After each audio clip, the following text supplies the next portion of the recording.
The Benjamin Dixon Show is only possible with listener support. Go to www.thebenjamindixonshow.com to register for our blog and join the Progressive Army. Just as a heads up, you're going to hear the sound of rain in the background because did it stop? Oh, it just stopped. But apparently it's Georgia rain is more like a monsoon. But anyway, Andrew-Gillum won the primary last night. He is the Democratic nominee for governor in the state of Florida. Stacey Abrams, the Democratic nominee for governor in the state of Georgia. And I mean, it's a glorious thing. It was a surprise. It was an upset. It was a surprise to the establishment, at least. I remember yesterday as I was coming in from picking up my kids, I was listening to NPR and they were giving a summary of Georgia, of Florida's politics. And they didn't even mention Andrew-Gillum. And it was at that moment that I felt in my gut that he was going to win, because you never do that. You never underestimate your opponent. I know he's not NPR's opponent per se, but they were promoting Graham. So, I don't even want people reporting on me to underestimate my opponent, because that's when they get the advantage. But anyway, enough of my superstitions. A lot has been covered about this story because I'm doing the podcast as I have the availability to do them. And between the time of the election last night and my recording right now, there's been the monkey comment from the Republican nominee. There's been President Trump attacking Gillum as a socialist with crime in the city, some not so subtle dog whistles. And I've also seen some commentary on the left arguing over whether or not Bernie Sanders had any impact, which he did, obviously.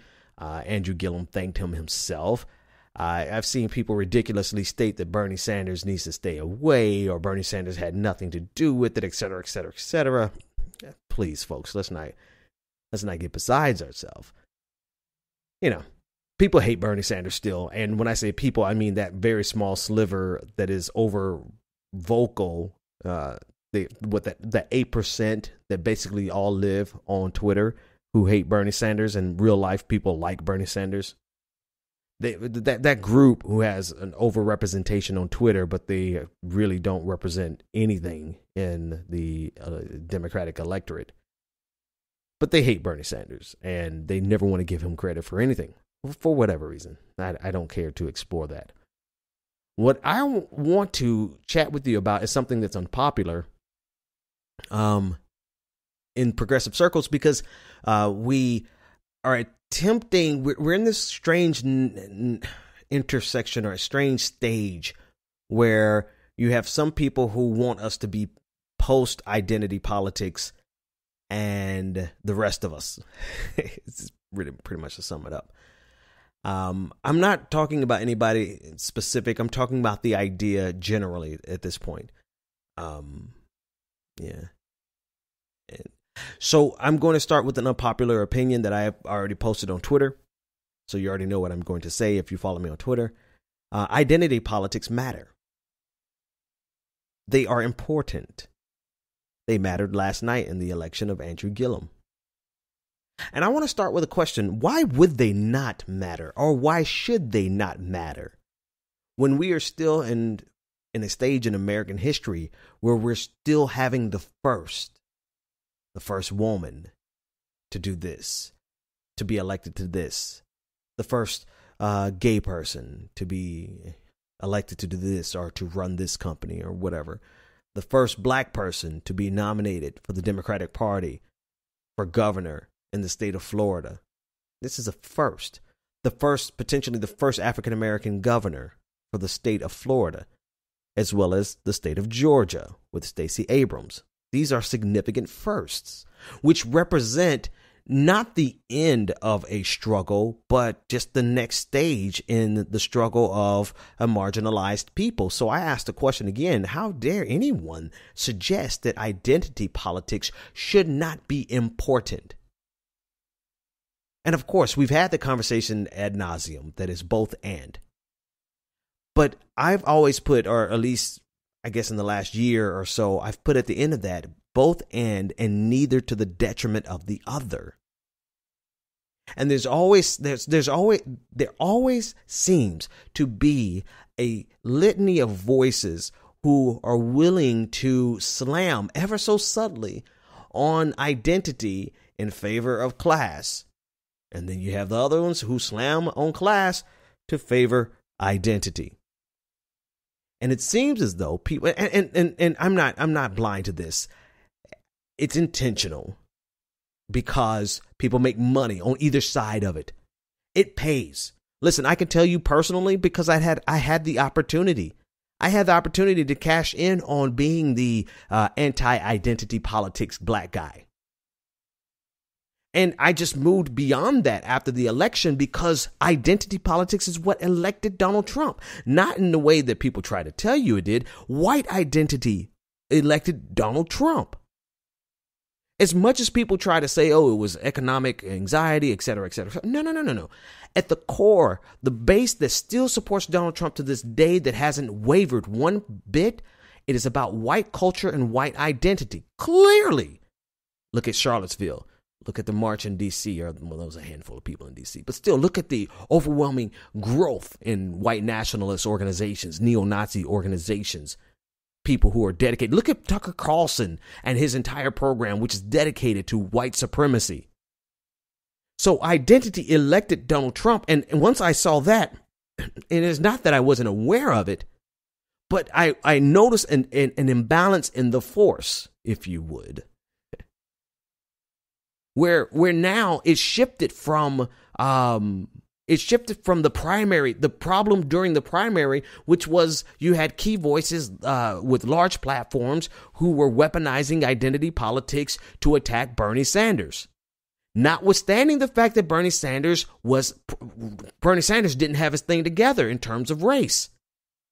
But that was compounded unfairly by the people, black people who had large platforms, the Joy-Ann Reids, the Jonathan Capeharts, the Charles Blow of the New York Times, all of them, New York Times for Charles Blow, Washington Post for Capehart, and MSNBC for Joy-Ann Reid. People like that who weaponized identity every time they got an opportunity to attack Bernie Sanders during the primaries. But then the pendulum swung so far where now people are like, identity politics. Oh no, it has nothing to do. It's, these people aren't really racist, which is like the opposite side of the same coin, right? When you focus so hard on trying to absolve Donald Trump and his supporters of their racism, it is to the detriment of our identities. Because it is our identities that it's their opposition to our identity and our culture and our equality that galvanizes them, that makes them fear so much. So you can't possibly be advocating so vehemently, so ardently, rather, in favor of defending Donald Trump supporters from their clear and present racism, and not expect those of us who are the target of their racism to look at you sideways. And I'm saying all of that, but that's not even what I want to talk about. I actually want to talk about the fact that Andrew Gillum was elected in part because he was black. And because, and what's the problem with that? See, there is no problem with that. We are still, in all of the years of American history, we are, and actually, let me rephrase that. In the years since segregation, in the years since the end of Jim Crow, the 64, 65 Voting Rights and Civil Rights Act, respectively, we are still accomplishing the first. So anyone who will dismiss the fact that it should be important to black people that this is the first African American candidate, you clearly don't understand the journey of African Americans in this country. You don't care to understand. Or maybe you just don't understand. So let me help you understand. It means something to us to be able to see the first whatever. And it should. Now, underneath that, obviously, we aren't cheering on Ben Carson at the Housing and Urban Development, as the Secretary of HUD. We're not cheering him on because we understand it just as important as it is for us to see the first black X, Y, and Z. It's important that we see the right black person there, the person who embodies our politics and our goals, or at a minimum is antithetical to our goals. And nobody's going to cheer on Candace Owens, and to draw that straw man, right? The people like to say, "Oh, are you just going to support anybody because they're black?" Oh, you got us there. Oh, I wasn't prepared for that argument at all. Of course, it matters what their politics are, because it's almost as though people believe that they have to lecture the black community on radicalism, on socialism. COINTELPRO was created for the black community, my people. The first Marxist-Leninists, well, I can't say the first, but some of the boldest and brashest Marxist-Leninists in American history came through the Black Panther Party for self-defense. I mean, so the vein of radicalism and socialism runs in the veins of the black community. We don't need you guys to lecture us on politics. We were there before most of you were born. And I say it like that so matter of factly, because it seems as though people, whenever we get into the question of identity politics, people sees that as an opportunity to try to lecture black people on economic policy. And we're like, many of us are like, yo, we had this figured out decades ago. Some of you who are trying to lecture us, you just picked up your first copy of the Communist Manifesto. And for some black people and some people in the black community, they do use a shorthand analysis. And I feel like I need to unpack that a little bit, but I'm not yet. I'm going to let you. We'll deal with that.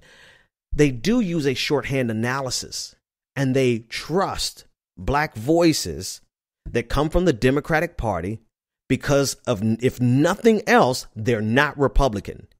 And that shorthand analysis actually means something right now, because we're dealing with a virulent strand of conservatism that wants to destroy everything except white Christian men and the politics that support white Christian male supremacy in this country. And so if somebody is using the shorthand analysis of, I just can't support a Republican, I actually have no problem with that in this day and age, because to support the Republican Party right now is to support white nationalism and white supremacy, hands down, period. This isn't complicated. And for all the people who try to say, oh, they're the same party, it's the same thing, it's the opposite side of the same coin. Look at the difference. Look at what's happening right now in this country. And I have to pivot. I have to do a hard pivot.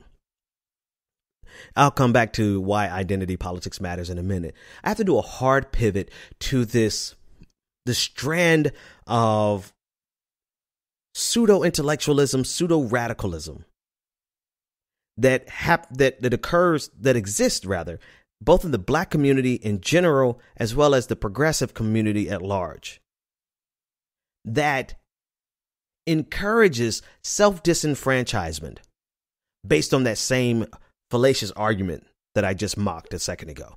Oh, both parties are the same. It doesn't matter. It doesn't matter who you vote for. My brother, it doesn't matter. It's all the same thing.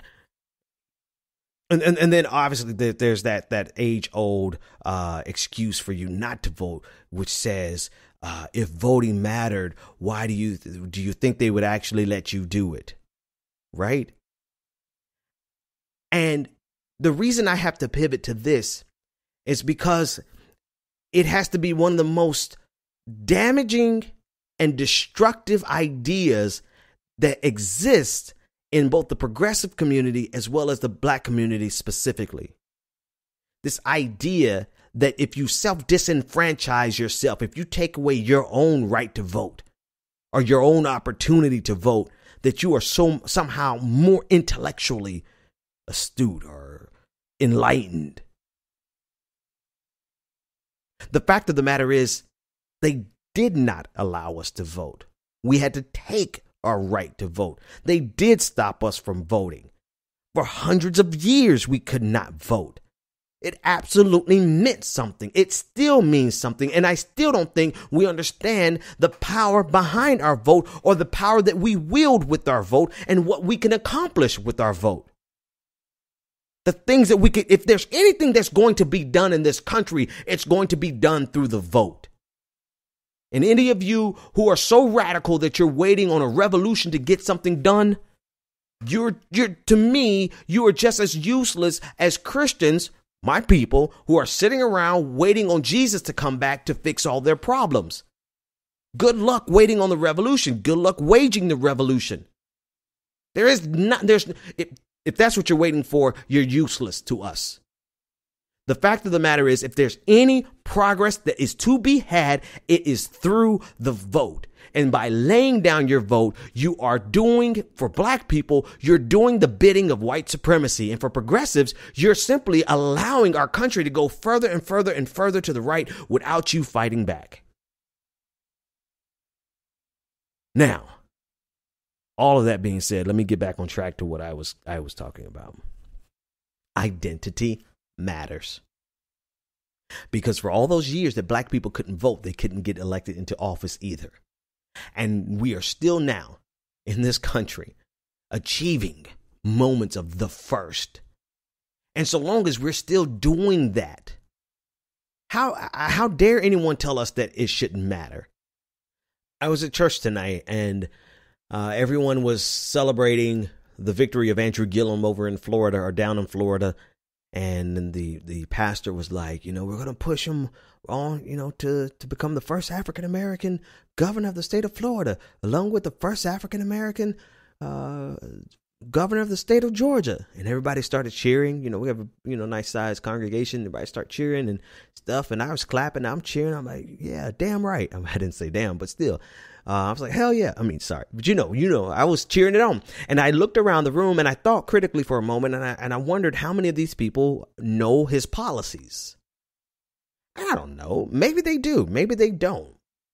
But I can say that if they don't, they're doing a shorthand analysis and saying that he's a Democrat, he's not a Republican, and he's going to fight Donald Trump. We generally in the black community expect our politicians to be radical. This is why the disappointment can't set in with Barack Obama once you realize that he was not radical. And this is the thing. This is where I'm going to thread the needle. Even if they did a shorthand analysis and said he's not a Republican, he's going to fight Donald Trump, and he's a Democrat, so we can trust him. Our expectation in the black community is, if you are out there and you're receiving our vote, you're going to do something for the people. That is our expectation, above and beyond the name, the letter in front of your name. And this is why we generally roundly reject black Republicans. Because we know, based on the last 40 years or more history of the Republican Party, but specifically in the last 40 years, that the Republicans have done everything they possibly could to take away from the average person. And so while people may be doing a shorthand analysis and they don't understand, they may not know, I'm sure they could easily understand, but they may not know all of his policies. They may not know the difference between Bernie Sanders and I don't know, Ocasio-Cortez, the subtle differences between the two. They may not know all the nuances, but one thing they know for sure is that brother better fight for us. That is the expectation. And that's why Barack Obama, why we still protect his legacy in the black community. We're not going to let too many people talk about him. But when we get in the barbershops and we talk about him, we let it be known that we expected him to do more. Erroneously in some cases, but that's a whole different podcast. The point is that while these people are celebrating this brother, and they're celebrating him because he's black, part of our celebration in his blackness is that he comes from us, that he understands us, that he actually has experience with the things that we have experience with. And therefore, he's going to carry that experience to the White House and represent our best interest, to the White House, to the governor's house, and represent our best interest. Does that always happen? Obviously not. But the expectations that are built on similar experiences, similar heritage, similar background, those expectations are not unfounded. And they're expectations that are steeped in the Black radical tradition. Yes, we do have to fight the downwind, the torrent of the Black Democratic establishment, the misleadership class. Yes, we obviously have to fight that. Now, I'm talking specifically to my Black audience right now. We have to fight against that. But that doesn't mean that we surrender the one tool that we actually have at our disposal that can change this. That means, no, let me set this up even bigger before I give the punchline. That doesn't mean we relinquish our participation, that we self-disenfranchise in the name of wokeness. That actually means that we need to organize even more to put people who are genuinely radical into power. I don't know what this kid's going to do. I call him a kid because we're the same age. I don't know what he's going to do when he gets to the governor's seat. I know what his policies say, and I like everything his policies claim that he's going to do. But I know we're one step closer to getting a radical agenda accomplished. And I'm not afraid of saying radical for anyone on the right who's like, oh, the radical leftist. Yes. Because these are radical times dealing with radical, unreasonable conservatives looking to push us so far to the right that we can't even, all right, one more segue before I finish this off. In terms of conservatism, I was, where was I? I don't know where I was, but I was somewhere where I was getting served by a machine, basically. And I was looking and I'm like, man, we are so close to full automation. It's ridiculous. We're almost to the point where most service sector jobs can be replaced by machines. Once self-driving cars and trucks get on the road, the whole driving industry is done. Truckers, done. Taxi drivers, done. Vendors, done. Cashiers, done. And I'm like, there's going to be such a radical shift in our economy that we are absolutely going to have a socialist economy. We're going to have safety nets, not even safety nets, but guarantees. Basic incomes. We're going to have all of those things just for the people not to burn down this entire country because they're homeless and they're hungry all of a sudden. It's inevitable. America won't make it 50 years without a universal basic income, universal health care, single payer. America won't be here.